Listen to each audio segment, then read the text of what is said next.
নমস্কার বন্ধুরা, তোমাদেরকে সাথে নিয়ে পাশে নিয়ে আবারও আজ হাজির হয়েছি একটা নতুন রেসিপি নিয়ে। আজকের রেসিপি হচ্ছে ভাপা আলুর দম। আমরা তো অনেক রকমভাবেই আলুর দম খেয়েছি, আজকে তোমাদের সাথে শেয়ার করব ভাপা আলুর দম। তাহলে চলো বন্ধুরা দেখে নেওয়া যাক। ভাপা আলুর দম বানানোর জন্য এখানে দেখো মিডিয়াম সাইজের আলু নিয়েছি, আর আলুগুলোকে ভালোভাবে খোসা ছাড়িয়ে পরিষ্কার করে ধুয়ে নিয়েছি। এখানে আমি চন্দ্রমুখী আলুটা ব্যবহার করছি, তার জন্য গোটা গোটাই রেখেছি। এবার একটা কড়াইয়ের মধ্যে সর্ষের তেল দিয়ে দিলাম। তেলটা ভালোভাবে গরম হয়ে যাওয়ার পর লবণ দিয়ে ধুয়ে কেটে রাখা আলুগুলোকে তেলের মধ্যে দিয়ে দেব। দিয়ে ভালোভাবে আলুটাকে লাল লাল করে ভেজে নিতে হবে। আলুটা ভাজা হতে হতে আমি একটা মশলা তৈরি করে নেব। এখানে প্রথমেই আমি টক দই নিয়ে নিয়েছি। টক দইটা নিয়ে ভালোভাবে টক দইটাকে ফেটিয়ে নিতে হবে। টক দই একবারে ডাইরেক্ট কড়ার মধ্যে দিলে দইটা কেটে যেতে পারে, তার জন্য এই রকমভাবে টক দইটাকে ফেটিয়ে নিলাম। এবার একটা মশলা তৈরি করব, তার জন্য একটা বাটি নিয়ে নিলাম। বাটির মধ্যে প্রথমেই দিয়ে দিলাম 2 চামচ চালমগজ, 8-10 পিস কাজু আর 2 চামচ পোস্ত। এটা দিয়ে ভালোভাবে এটাকে একটা পেস্ট তৈরি করে নিতে হবে। দেখো বন্ধুরা, খুব সুন্দরভাবে এটা পেস্ট তৈরি করে নিয়ে আমি চলে এসেছি, আর তোমাদেরকে দেখাচ্ছি। দেখো এই রকমভাবেই কিন্তু পেস্টটা তৈরি করে নিতে হবে। এই পেস্টটা তৈরি হয়ে গেছে, এবার এটাকে সরিয়ে রাখবো। আর এদিকে যে আলুটা আমি ভাজতে দিয়েছিলাম, দেখো আলুটাও কিন্তু খুব সুন্দরভাবে ভাজা হয়ে গেছে। এখানে আলুটা আমি একটু ভেজে ব্যবহার করছি, তোমরা চাইলে না ভেজেও ব্যবহার করতে পারো, তবে আমার মনে হয় একটু ভেজে করলে এর স্বাদটা আরও ভালো হবে। দেখো আলুটাকে আমি তুলে নিচ্ছি। সব আলুটাকে ভালোভাবে ভেজে তুলে নিলাম। এবার আলুর মধ্যে প্রথমেই দিয়ে দেব যে টক দইটা ফেটিয়ে রেখেছিলাম, টক দইটা দিয়ে দিলাম। আর চালমগজ, কাজু, পোস্তর যে পেস্টটা করেছিলাম, সেই পেস্টটাকেও এর মধ্যে দিয়ে দিলাম। এর মধ্যে এবার দিয়ে দেব সামান্য একটু চিনি। যেহেতু টক দই দেওয়া আছে, তার জন্য সামান্য একটু চিনি দিয়ে দিলাম।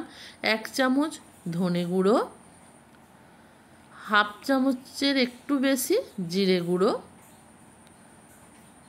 ঝালের জন্য এখানে দিয়ে দিলাম 1 চামচ ঝাল লঙ্কার গুঁড়ো।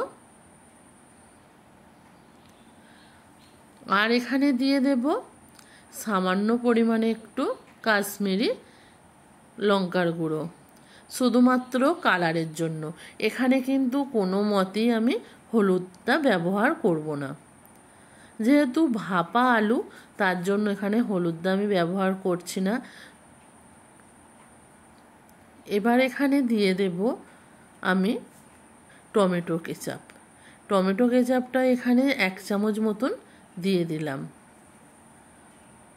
দিয়ে সব কিছুকে খুব ভালোভাবে ম্যারিনেট করে নিতে হবে।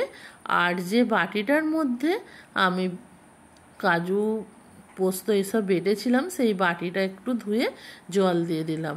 আর দিয়ে দেব স্বাদ মতো লবণ।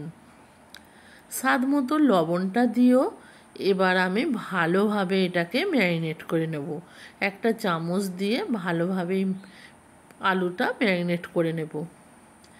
এই রকমভাবে ভাপা আলুর দম বানিয়ে একবার হলেও খেতে পারো, খুবই ভালো হয় কিন্তু এটা খেতে। দেখো আলুটা খুব ভালোভাবে ম্যারিনেট করা হয়ে গেছে। এবার এই আলুটাকে 15 মিনিট আমি রেস্টে রাখবো। 15 মিনিট আলুটাকে রেস্টে রাখলে মশলাগুলো আলুর সাথে খুব ভালোভাবে সেট হয়ে যাবে, তার জন্য একটা ঢাকা দিয়ে দিলাম।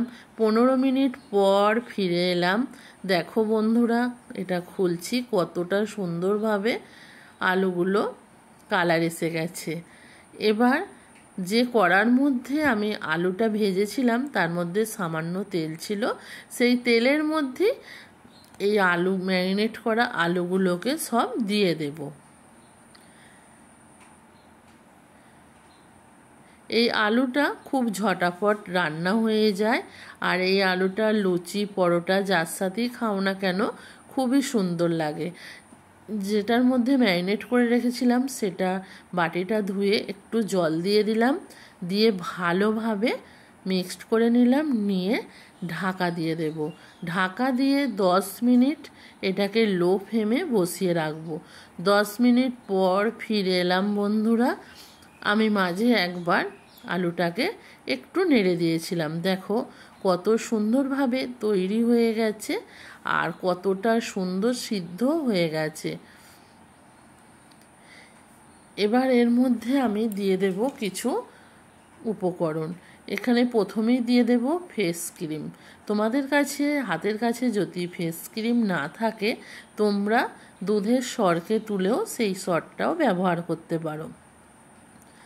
এখানে ফেস ক্রিমটা দেবার পর আলুর দমের মধ্যে দিয়ে দেব আমি ঘি।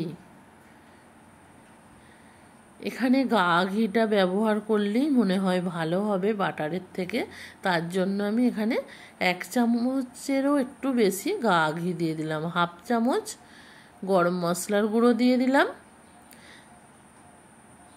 সব কিছুকে এবার খুব ভালোভাবে মিক্সড করে নিতে হবে। আজকের রেসিপিটা তোমাদের কেমন লাগলো অবশ্যই কিন্তু কমেন্ট করে জানাবে বন্ধুরা। আর যদি ভালো লাগে একটা লাইক কমেন্ট শেয়ার করবে, কারণ তোমাদের কমেন্ট আমাদেরকে নতুনভাবে উৎসাহিত করে ভিডিও বানানোর জন্য। আর তোমরা যদি আমার পরিবারে নতুন কোনো সদস্য হয়ে থাকো চ্যানেলটাকে সাবস্ক্রাইব করে দেবে। আজকের মতো টাটা।